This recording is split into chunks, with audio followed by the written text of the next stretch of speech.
त्यांच्यासाठी हे सगळी इन्फ्रास्ट्रक्चरची कामं पूर्ण होईपर्यंत आमच्या MIDCच्या ज्या ओपन स्पेस आहेत त्या देखील जागा देण्याचा आज आम्ही निर्णय घेतलेला आहे.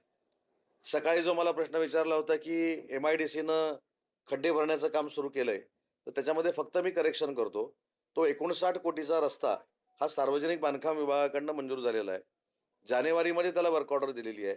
कदाचित मी येणार म्हणून त्यांनी खड्डे भरायला सुरुवात केली असेल, परंतु तो MIDCचा नसून सार्वजनिक बांधकाम विभागाचा आहे. हे मी का सांगतो? जसं मी आज MIDCचा नाही, सार्वजनिक बांधकाम विभागाचा आहे असं सांगतो, असंच अधिकारी सांगत हे सगळं वातावरण चिघळलेलं आहे. त्याच्यामुळे जिल्हाधिकाऱ्यांना कमिटीचं अध्यक्ष केलंय. जिल्हाधिकाऱ्यांनी ज्या एजन्सीकडनं काम करून घ्यायचं आहे, त्या एजन्सीकडनं काम करून घेण्याचे अधिकार देखील त्यांना दिलेले आहेत. एखाद्या अधिकाऱ्यानं सांगितलेल्या वेळेमध्ये काम झालं नाही, तर त्याच्यावर कारवाई करण्याचे देखील अधिकार त्यांना दिलेले आहेत. ट्रक टर्मिनल करण्याचा निर्णय आम्ही घेतलेला आहे. MIDCनं हॉस्पिटलसाठी देखील जागा देण्याचा निर्णय घेतला आहे, जिथं जिल्हा परिषद RH अत्याधुनिक हॉस्पिटल तिथं बांधणार आहे. तर या सगळ्या गोष्टी आज आम्ही करण्याचा निर्णय घेतोय. याच्यामध्ये पाणी पुरवठ्याचा एक विषय होता.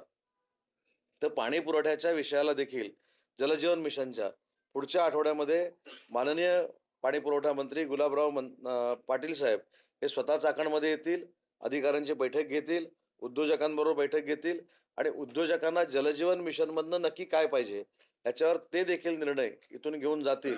ही देखील आजच्या बैठकीमध्ये चर्चा झाली. आता इन्फ्रास्ट्रक्चर, रोड वायडनिंग, त्याच्यानंतर खड्डे, त्याच्यानंतर जागा ॲक्विएशन, हे सगळे प्रश्न आजच्या बैठकीमध्ये आम्ही निकाली काढले. महेंद्राकडच्या रस्त्याचा जो एक विषय होता, 4 शेतकऱ्यांनी तो रस्ता अडवलेला होता आणि काही रस्त्यामध्ये शेतकऱ्यांनी जी आडकाठी केलेली होती त्या सगळ्यांचे पैसे आम्ही कोर्टात भरण्याचा निर्णय घेतलाय. कोर्टामध्ये भरून कंपल्शन ॲक्विजिशन करण्याचा निर्णय घेतलाय आणि ज्यावेळी त्यांना शेतकऱ्यांना आवश्यक असेल पैशाची, त्यांनी कोर्टामध्ये जावं आणि ते पैसे घ्यावेत.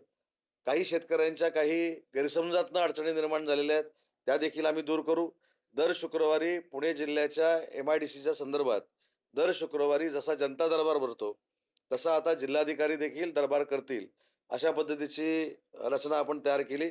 आणि मी देखील सांगितलं की फक्त हा मर्यादित चाकणपुरता विषय नाही, तर पुणे जिल्ह्यामध्ये अनेक मोठ्या MIDCs आहेत.